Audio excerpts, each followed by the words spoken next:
Friend, जैसे कि आप स्क्रीन पर देख पा रहे होंगे, यहाँ पर एक नई एरर निकल कर आ रही है। जब भी हम कोई भी रीज़न डाल के रिटर्न क्रिएट करने की कोशिश कर रहे हैं, तो हमारे सामने ये वाला पॉपअप निकल कर आ रहा है। यहाँ पर बोला जा रहा है, माफ़ करें, हमारे सिस्टम के आंकड़ों के मुताबिक आपने औसत से ज़्यादा ऑर्डर रिटर्न किए हैं। यही वजह है कि हम आपके रिटर्न को प्रोसेस कर सकते हैं। हमें संपर्क के लिए ऑर्डर जानकारी पेज पर सहायता पर क्लिक करें। यहाँ पर बोला है हम प्रोसेस नहीं कर सकते हैं, तो हमें से यहाँ पर क्या कहते हैं, संपर्क करें हेल्पलाइन नंबर के ऊपर जो उनके दे रखे। तो यहाँ पर नीचे एक इंग्लिश के अंदर भी लाइन लिख के नज़र आ रही है, please select the correct reason to create the return. असल में इसका मीनिंग क्या रहने वाला, असल में इसके समझने का तरीका क्या है। तो फ्रेंड, यहाँ पर मैं बताना चाहूँगा कि यहाँ पर ये बता रहे हैं कि हमारे ऑर्डर हिस्ट्री को देखते हुए इन्होंने रिटर्न को रोक दिया है। बट यहाँ पर हम अपनी ऑर्डर हिस्ट्री को देखते हैं तो इतने ज़्यादा रिटर्न हमको देखने को नहीं मिल रहे हैं। बट यहाँ पर मैं कुछ देर बाद ट्राई करता हूँ तो ये वाला एरर रिमूव हो जाता है, हट जाता है, मतलब कि आता ही नहीं। बट यहाँ पर थोड़ी देर बाद जब मैं फिर से रिटर्न क्रिएट करने की करता हूँ तो फिर ये एरर आ जाता है। अभी इनका फ्लिपकार्ट का ग्लिच कहें कि प्रॉब्लम कहें क्या है, क्योंकि यहाँ पर ये 2-3 दिन हो गए हैं ये वाली प्रॉब्लम स्टार्ट हो चुकी है। तो कहीं आपको भी ऐसी प्रॉब्लम नहीं आ रही है तो आपको इससे बचने के लिए क्या करना चाहिए, मैं आपको बताता हूँ मेन पॉइंट। तो सबसे फर्स्ट पॉइंट, आपको अपनी ऑर्डर हिस्ट्री को जांचना है कि आपने ऑर्डर से ज़्यादा आपने रिटर्न तो नहीं की है, क्या कैंसिलेशन तो नहीं की है। कभी कभार क्या होता है, हम यहाँ पर ऑर्डर तो नहीं करते बट हम कभी कभार क्या करते हैं, ऑर्डर कर लेते हैं और इसको इसी टाइम कर देते हैं कैंसिल। हम फिर करते हैं ऑर्डर एंड फिर करते हैं कैंसिल। इसी प्रोसेस को हम कम से कम 10 बार दोहरा देते हैं, जिसके कारण इनके सिस्टम में यहाँ पर एक फिशिंग एक्टिविटी समझी जाती है कि अकाउंट के अंदर हो रही है, तो वो उस अकाउंट को यहाँ पर क्लोज कर देते हैं, यहाँ की बैन कर देते हैं, ब्लॉक करते हैं। ये वाली समस्या भी निकल कर आ रही। बट यहाँ पर अब ये नई एरर आ रही है। अब यहाँ पर आपको देखना है किन किन बातों को नोट करना है। सबसे पहली बात, आपको यहाँ पर अपनी ऑर्डर हिस्ट्री को जांच लेना है एंड उसके बाद आपको अपनी रिटर्न की रिक्वेस्ट जांचनी है कि आपने कितने आइटम रिटर्न किए हैं।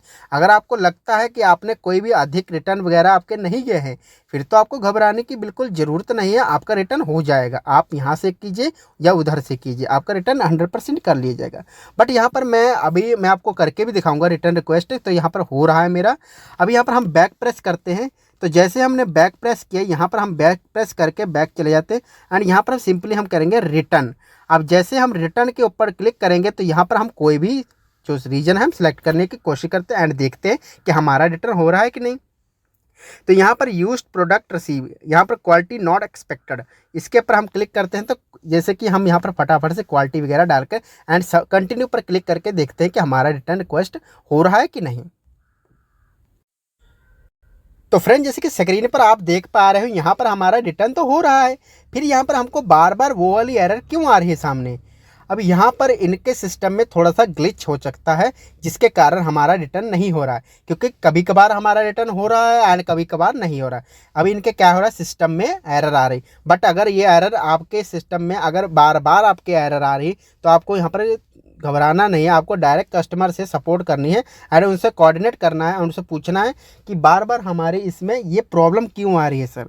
तो वो आपको बताएंगे कि आपके सिस्टम में हमें यहाँ पर हमारे सिस्टम में थोड़ी सी प्रॉब्लम आ रही है, जिसके कारण आपको ये वाली प्रॉब्लम देखने को मिली। बट यहाँ पर वो रिमूव कर देंगे। अगर आपके यहाँ पर सिस्टम में ज़्यादा रिटर्न वगैरह हो रखे हैं तो यहाँ पर आपको यहाँ पर घबराने की ज़रूरत हो सकती है, क्योंकि रिटर्न आपका यहाँ पर नहीं किया जाएगा।